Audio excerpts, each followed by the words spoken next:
you so much. Oh my gosh.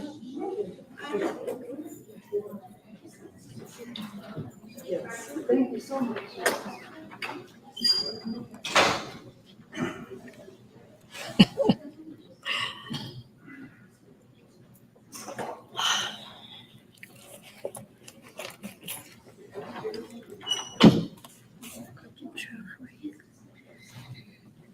Are you all set? All set. You ready?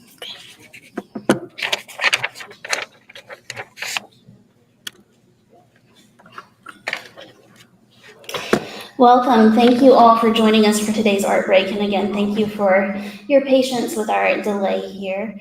Before we begin, just a couple of announcements. Please note that our poetry workshop with Denise Miller that was originally scheduled for this Thursday has been postponed until December 12th. That'll be Thursday, December 12th, 6 to 8. So we hope you'll come out and join us for that event. Next week, we will not meet for Art Break, but we will be hosting our second gallery gathering that Thursday evening. So this is a new program that is centered on lightly moderated conversations about art. And our October gathering will be on Thursday, October 3rd from 5:30 to 6 p.m. We'll be focusing on two landscapes that are paired together in our Legendary Voices exhibition, Robert Selden Duncanson's Heart of the Andes and Jerry Kern's Right of Way 1875 to 1992. So this event will be moderated by KIA docents Michelle Tombro Tracy and Dr. Jen Carter. So hope you'll come on out and join us for that, have a quick conversation about art and get home in time for dinner.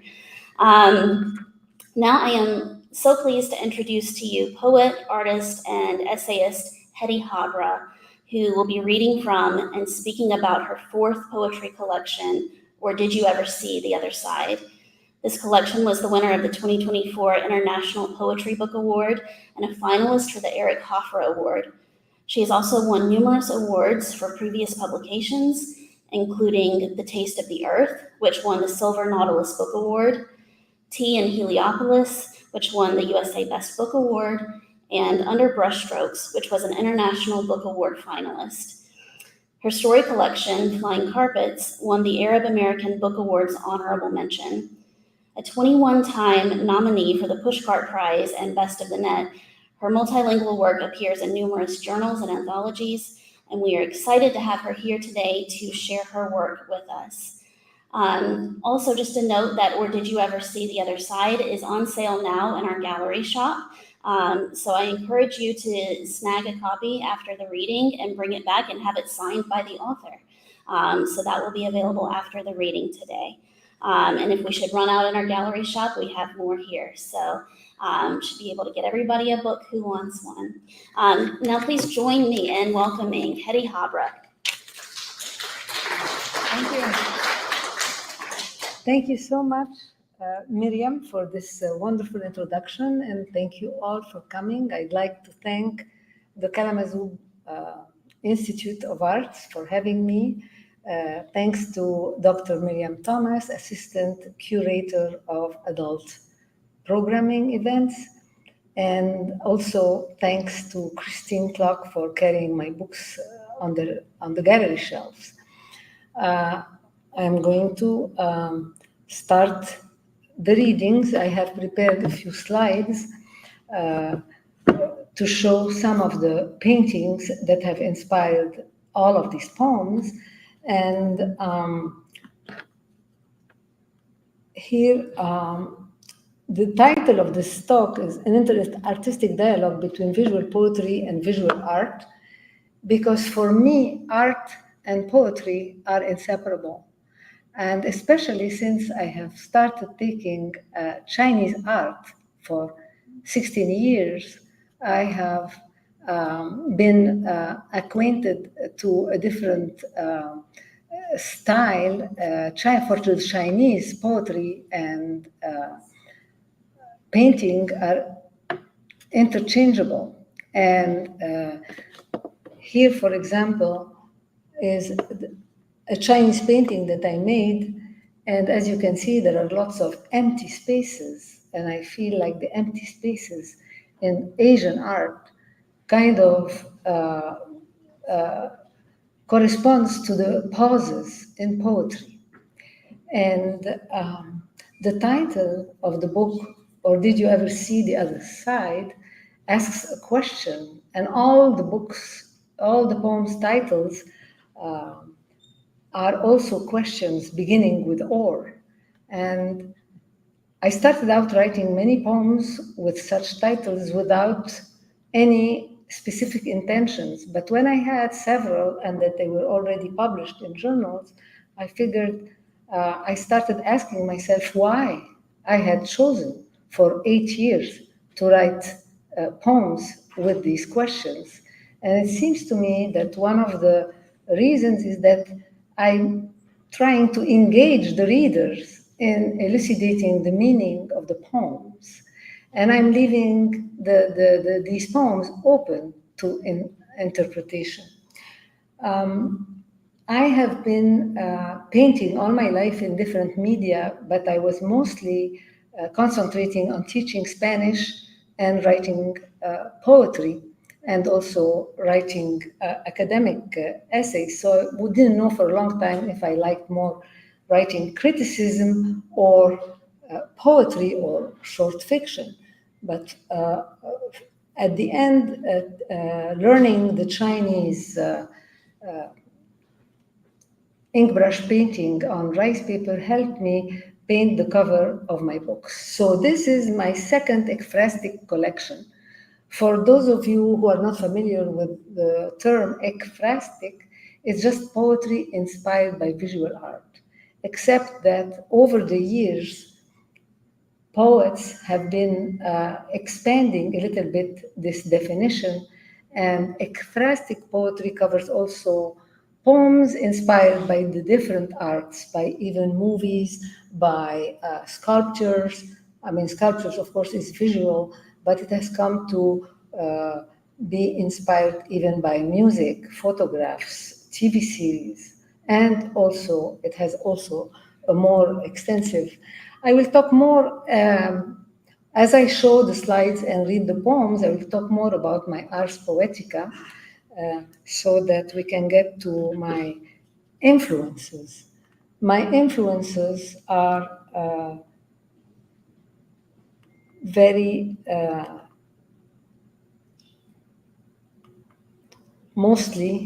I've been mostly influenced by my mother. This is one of her paintings. This is another one. Did you say what, your mother? My mother. It's your mother's painting? Yeah, but this is a copy. She was a copyist. She painted when she started painting when she was 17 till she got married. She painted for 10 years. And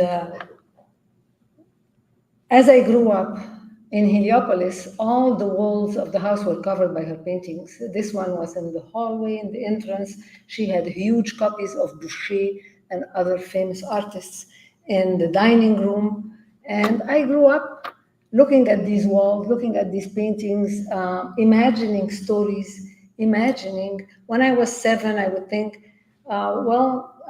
this is the girl's brother telling her to cover her breasts. And in my book, Tea in Heliopolis, which is a memoir in verse, I have a poem about this, all of my mother paintings, and about this painting in particular. And I grew up delving into these imaginary worlds of imagining stories about the characters. And I put the cover of my book of criticism. I wrote a book of criticism also inspired by art, because I wrote about the novels of Mario Vargas Llosa, the Peruvian Nobel recipient, who has several ekphrastic novels. And I learned a lot from him.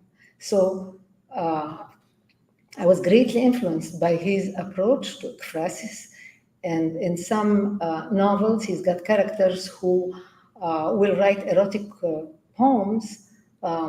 Their erotic fantasies will be inspired by famous paintings. And these fantasies would represent one of the 3 narrative threads of the novel, in another novel called The Speaker, it's an entire character that is created by seeing a photograph in Florence.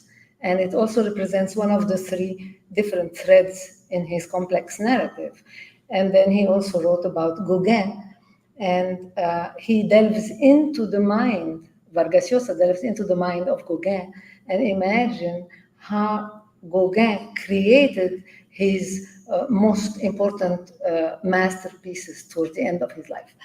But the cover of the book, my book of criticism, is by the foremost abstract Peruvian painter, the master of the abstract art, who just died a few years ago, and I was very lucky to meet him. And I chose this cover because this painting is a protagonist in some ways in the novel of Vargas Llosa. So that's not, I could spend a whole hour talking about the influence of Latin American literature on my poetry and my desire to write magic realistically and delve into different parallel worlds. These are my other collections, just to say that The Taste of the Earth and Tea in Heliopolis are memoirs in verse, but they also have lots of ekphrastic poems. And Flying Carpets is a magical realistic collection of short stories, and there are many characters who are artists, and also art is an intrinsic part of my writing and my life. All of these paintings, I have painted the covers, and those skills I have learned from learning Chinese painting. I will start with the title poem. The title poem from Or Did You Ever See the Other Side? It was inspired by a painting by Remedios Varos. Remedios Varos is a Spanish-Mexican artist who his work is very surreal.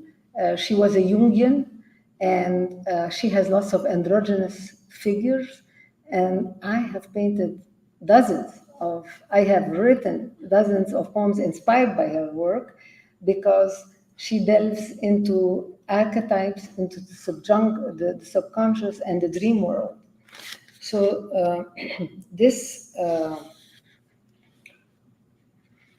you can see the title, Disturbing Presence. It inspired me to write, Or did you ever see the other side of things?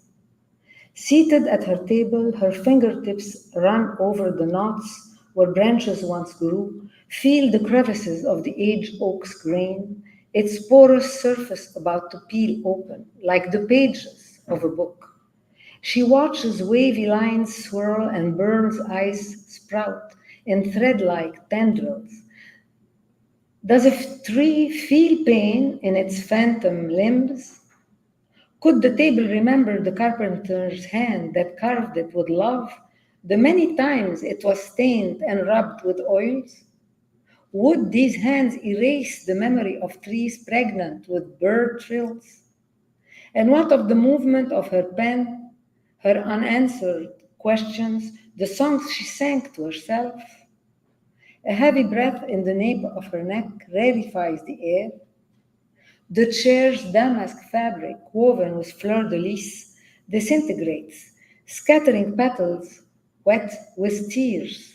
Her open scars exposed, she feels the pull of a body against hers, her hunger unveiled as the moment recedes.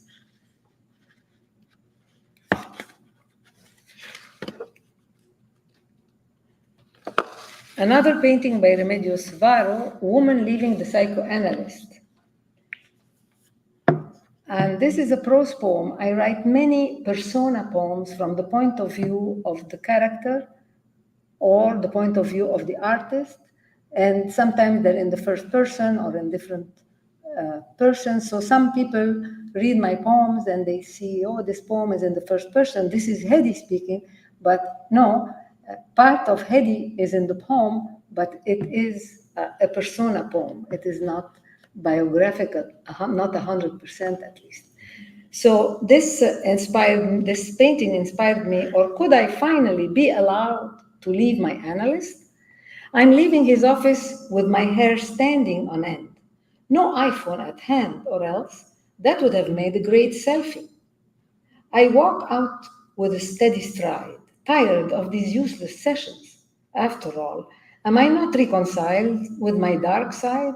No more makeup to hide the once widening circles around my eyes.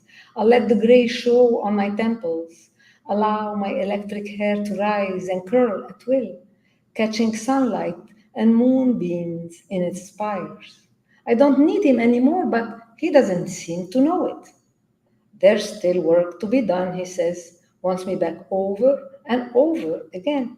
I have no more stories to tell, no more foggy areas to recover, forge, and weld.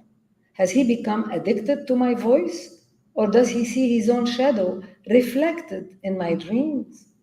See, this is the story of my life, analyzing instead of being analyzed, entertaining instead of being entertained.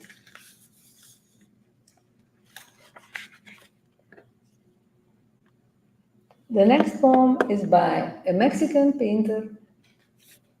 Her name is Cristina Frankov, and she's also uses very surreal motifs.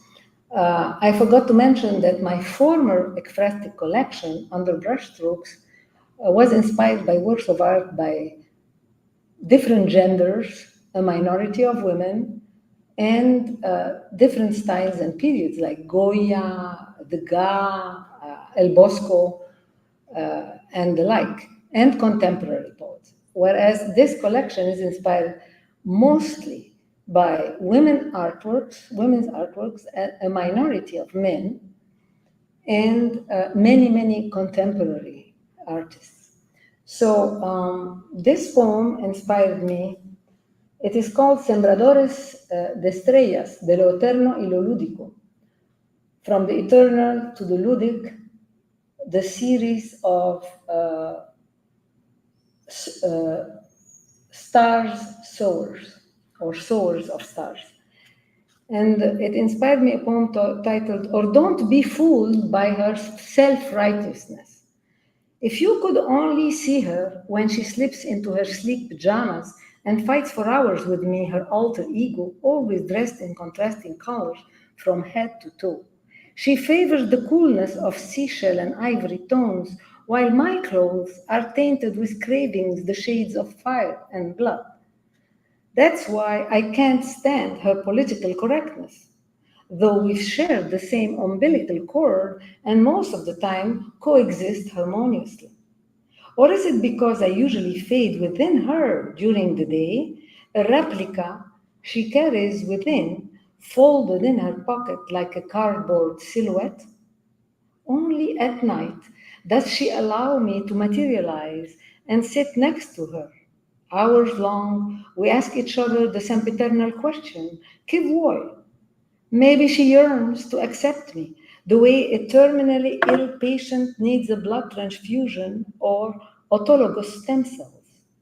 We coexist in constant contradiction. One of us wants to swallow the whole world, get up at dawn and run barefoot on the beach to catch the first rays of sun, while the other would rather lie down all day long and watch the sun set. This is another artist that I greatly admire. Her name is Juanita Guccione. She's American. She has different styles. She will paint surreal paintings, realistic paintings, and there are recurrent themes in her paintings, such as the black sun. So this painting, We Had Many Faces, inspired me a poem titled, Or Weren't We Always Told to Remove Our Makeup at Night? On certain evenings when the sun turns ebony, my heart becomes an obsidian pendant hanging between my breasts, conjuring old lovers' touch, newborns' avid lips. I can then freely perform, peeling off face after face the masks that haunted me all my life, each dangling from a strand of my graying hair, caught within a self-woven web of conflicting feelings brimming with sap and dew. I become a puppeteer, pulling threads of time, braiding throbbing heartbeats with the stillness of empty silences. That's when I realized how much care was taken in recreating myself as though with stage makeup. Or else, how could I have coped with the different roles allotted to me at every crossroad, each gilded with a false sense of free will? The next painting takes us to Japan. It's a Japanese artist, Shiharu Shiota, and this is an installation. And she has numerous installations. Most of them look alike. I mean, in terms of the background, she used thousands, like over 15,000 keys that were donated. And sometimes there are boats which evoke immigrant boats. And I chose to write about this painting. I want to show you the poem because this poem has a particular format. It's anaphoric, but it also in the shape of maybe part of a key or a pyramid. So this painting inspired me to write a poem titled, "Or How Do You Keep Track of All the Keys You Once Owned?" Keys to unlock one's buried memories, keys to the family cottage you had to sell, keys that once opened different sized locks, keys that had to be changed after an infraction, keys that yearn for the doors they used to open, keys thrown into a deep well still oozing blood, keys to the palaces King Farouk owned in Egypt, keys to learning how to deal with oneself and others, keys to the meaning of feelings that you kept losing, keys to the safes holding papers that ruled your life, keys kept in a jewelry box that must have mattered once, keys lost, forgotten, or treasured as a possible comeback, keys to the wrought iron patio gate half covered with jasmine, keys that opened the car door that led you straight to the beach,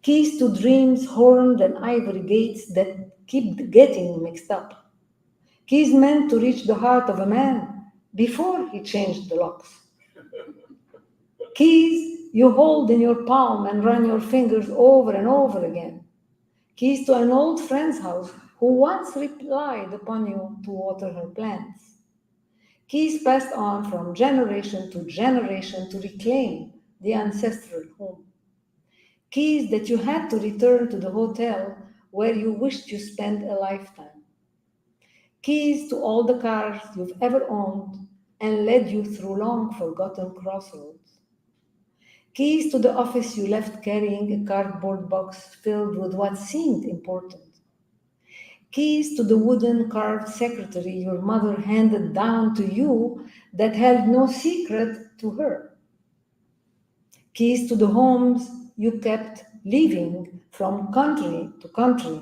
from one neighborhood to the next. And just wanted to mention that when I write ekphrastic poetry, I do not aim at describing the painting. I respond to an element in that painting that talks to me, that inspires me. And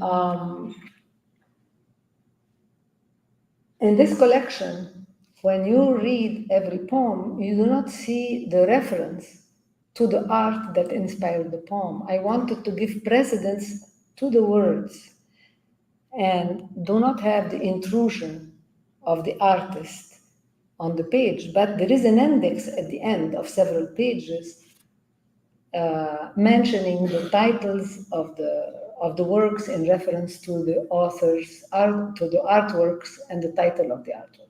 So this way, a reader has two experiences. He or she experiences the poems, and then if they are interested, they look up the painting and they can reread it. And that's why I call it a dialogue between the verbal image that is created on the page and the painting itself, because after having read the poem, you cannot go back to the painting without seeing traces of the poem, of the images that were created in the poem. So this is again Remedios Varo, who is a primary influence on my work. I love her work. I feel like I still will be writing a lot about her. And this poem is called Vagabond, and it inspired me. Or how can we ever cut down to the bare essentials? It's also a persona poem from the point of view of this character, told in the third person, but from his own consciousness. He kept retreating from room to room, feeling the weight of all the furniture and mementos staring at him like deceased relatives. It was as though the house wrapped layers of time around him, confining him inside a pod about to burst open. For a while, he'd only use his bedroom and the kitchen.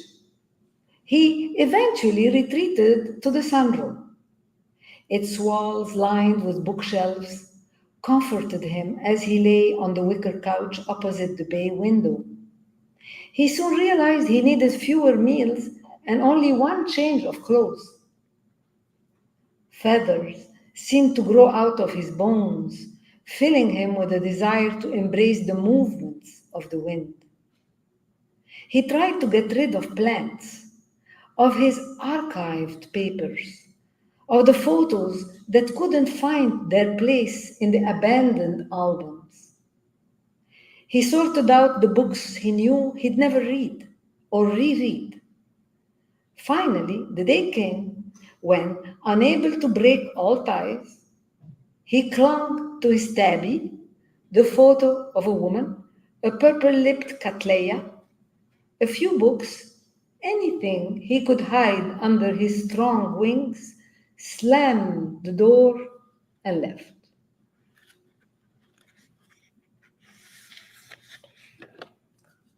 Now we're going to another artist, Andrea Couch, who is from Michigan. And she also has scenes that are absolutely arresting. And here is the poem that was inspired by it. So this painting is called In the Distance. And I wrote a poem titled, Or Isn't the Cat the Only Sensible Being in That Painting? The woman's Medusa hair stands up on her head in ringlets, though not electrified by the sudden backyard's lightning. Her men battle their way furiously through bending wheat. Golden braids sway in waves, eager for the kiss of the scythe. Though not electrified by the sudden backyard's lightning, she needs, stretches and folds the dough like an automaton. Golden braids sway in waves, eager for the kiss of the scythe, while they fulfill their wish to be the Sisyphus of the field.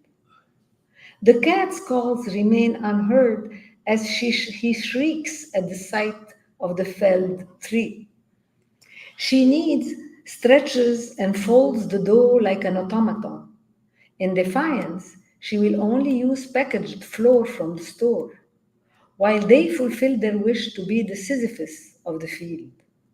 The smell coming out of the pyre-like oven seals the sacrifice. In defiance, she will only use packaged flour from the store. They live in parallel universes, rubbing each other's bubble.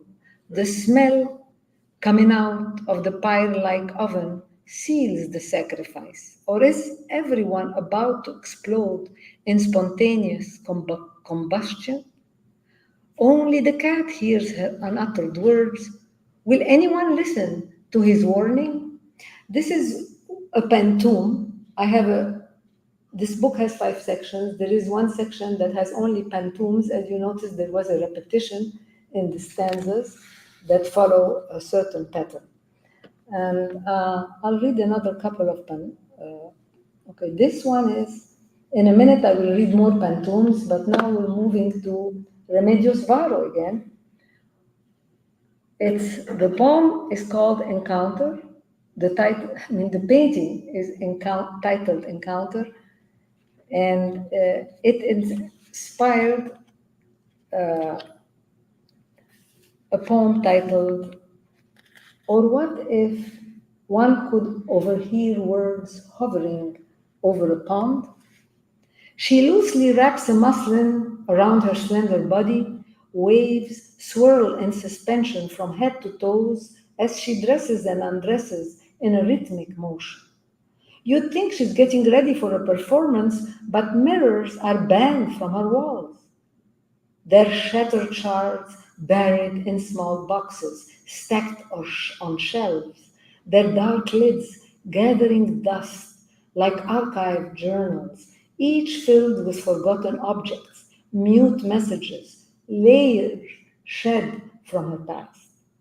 Each time she tries to open a box, hesitant, she sees her fractured self staring, keeps the lid half open, like a half open notebook, lest she'd stumble on the tumult of empty words, ellipses, mostly silence.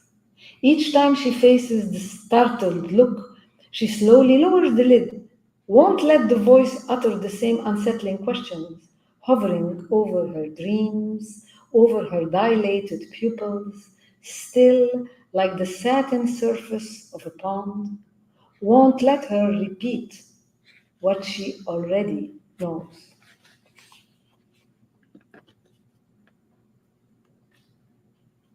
Now we're going to go to another pantoum, and some people in the audience will probably relate to this poem. If I can find the page here. Okay, I found it. Or did you ever wonder what it's like to have hot flashes? Again, Remedios Varos, and it's called The Souls of the Mountains. Or did you ever wonder what it's like to have hot flashes? Imagine a nebulous landscape covered with budding volcanoes. See yourself emerge from one of its peaks, head heavy with slumber. Gasping in the rarefied air, you enter a liminal space where unlucky few, forever trapped past conception, are condemned to parthenogenesis. See yourself emerge from one of its peaks, head heavy with slumber. Think of your skin as a primed canvas, permeable to imprints, forever trapped past conception, condemned to parthenogenesis. See how the change of seasons leaves indelible marks all over your body? Think of your skin as a primed canvas, permeable to imprints. You yearn for the sight of a veil billowing on a deserted deck's caravan. See how the changes of seasons leaves indelible marks all over your body? Like the sfumato created by passing a candle over moist paper or canvas. You yearn for the sight of a veil billowing on a deserted deck's caravan. Suddenly, a cooling current lassos drifts unfurling into ashen flames, like the sfumato created by passing a candle over moist paper or canvas, or haze hiding a palimpsest of thoughts carried by wind-swept fumes. So some people went through that. Those who haven't yet, good luck. Some suffered from this for a long time. I am conscious of the time. So if we go towards the the end, I might just show the images and not read the poems. So this is another pantoum inspired by a painting called Harmony by Remedios Faro. And it's titled, Or Call Me a Hoarder if you will, but try to understand. Each and every object in my drawers has a story of its own. When I revisit the selves I once was, minute black silhouettes align themselves over the power lines of my mind as on a score, until the outline of an alter ego erupts, adding a silent note. When I revisit the selves I once was, minute black silhouettes rub over every object's skin, absorbing smells and vibrations, until the outline of an alter ego erupts, adding a silent note. And would they engage in a dialogue in the utmost darkness? Rub over every object's skin, absorbing smells and vibrations, like the rosary stringed with pearls my mom loved so much. And would they engage in a dialogue in the utmost darkness? Map the vestibules of memory, run fingers over shining veins? Like the rosary stringed with pearls my mom loved so much. Boxes of leftover yarn, her crocheted creations tucked into drawers. Map the vestibules of memory, run fingers over shining veins. Call it a bric-a-brac, fit for those of us prone to bricolage. Boxes of leftover yarn, her crocheted creations tucked into drawers, a bleached sand dollar that might become your grandson's treasure. Call it a bric-a-brac, fit for those of us prone to engage in bricolage. Nothing is what it seems, only the meaning invested in its arcane language. A bleached sand dollar that might become your grandson's treasure. And just the sight of a handwriting triggers the deepest emotions.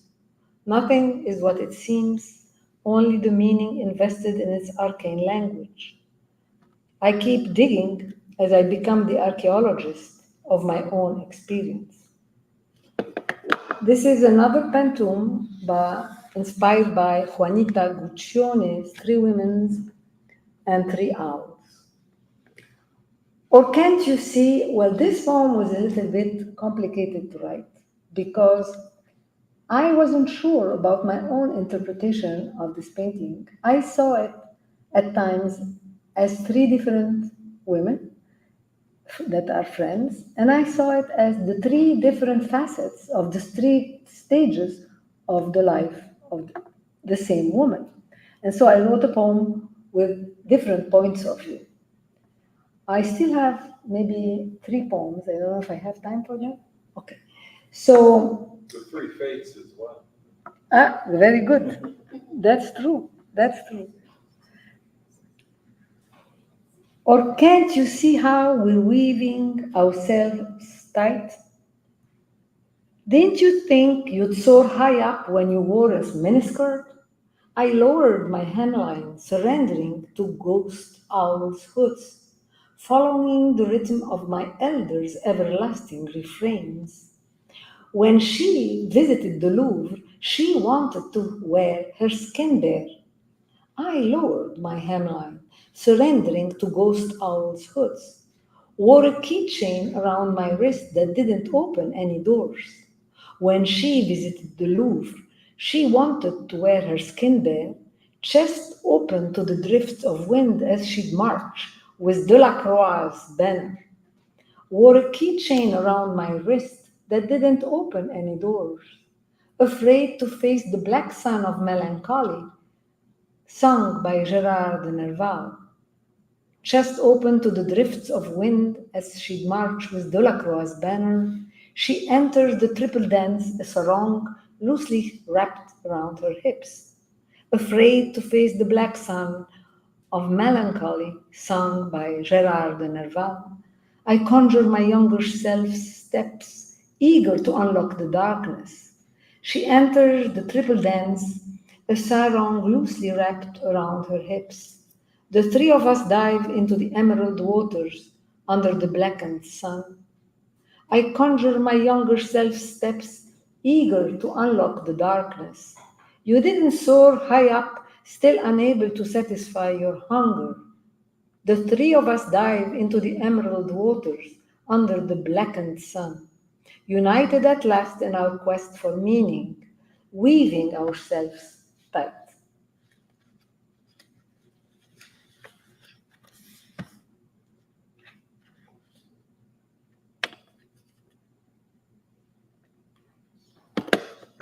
I'm back to Remedios Varo. I just am in love with her work. And this is called The Farewell. It inspired me. Or did you really think it was the path of no return? When we started walking along the winding road of separation, did you ever wonder if our shadows weren't reluctant to follow? What if they'd reclaim a life of their own, decide to concoct a different ending to our story, loosen their chains one by one?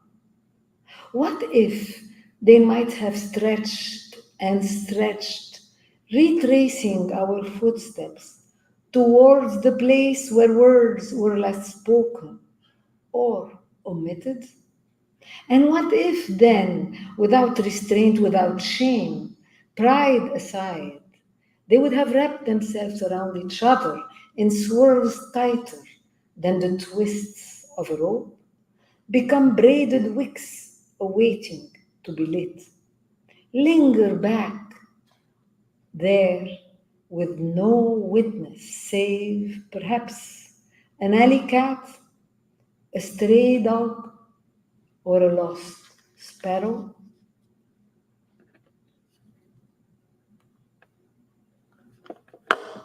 I've got two more left. This one is inspired by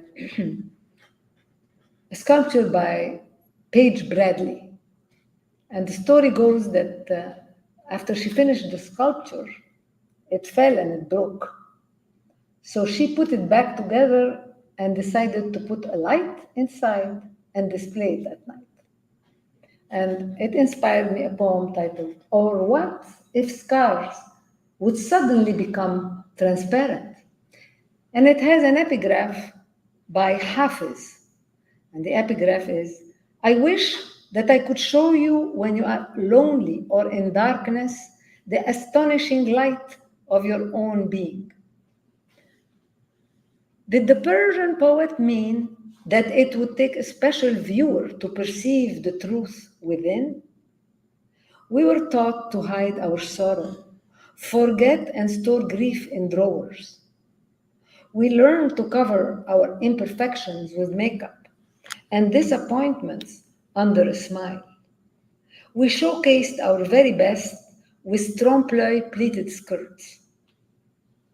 Wouldn't the art of concealing allow pain to grow insidiously, preventing the mind from exploring one's rocky shores and inner landscapes? Paige Bradley remembered the broken shards of a nude woman's sculpture seated in a lotus position. At night, a light radiates from its core through seam lines. Each crack, a lightning, a victory, the way Japanese kintsukuroi mends fragments of a broken vessel with gold, the repairing of shattered tesserae, expressing hurt as renewal. And what if invisible scars reclaim their corporeality by being tattooed all over the body, or materialize through translucent crevices, letting light out, revealing the archaeology of pain? And I don't know, I have the last poem. I don't know if you want me to read it or we can stop. Okay, and so thank you. The last poem is inspired by Leonora Carrington's birthday. And also it's one of my favorite artists. I have many poems inspired by her and the author Tanning and all the like. And so it's the last poem in the book, and it's titled Or did you think I'd never find the way out? It took me a while to wake up from a life not lived. I'd lost count of hours lying on a bed of algae, not an Ophelia by vocation. I tear open my silk shirt, free my mind from layers of false pretense. The sound of a voice startles me with words strange as a shooting star landing on my lap. Walking through endless corridors, I open door after door after door. Find myself squeezed within each paneling, as though framed within my past in a surplus, paso doble solo. One step forward, another backward. I move in the dense air as in a dry aquarium. The last door faces a mirror outlining a woman I never knew.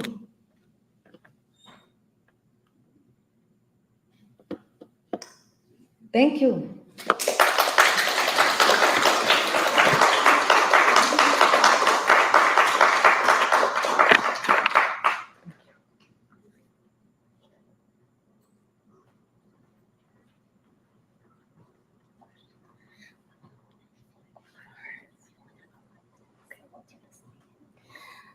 So just a reminder that we have, or did you ever see the other side available for purchase in our gallery shop?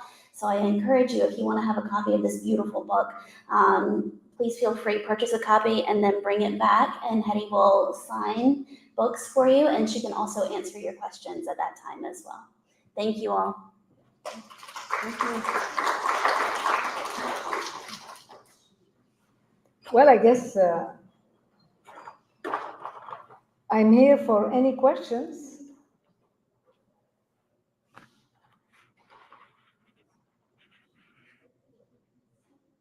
Hedy, did you, in what order, or did you ever look at a painting, know what the painting meant, and then write your poetry? Or did you just look at the painting and then come up with what you thought it looked like? Oh, that's a complicated question. I think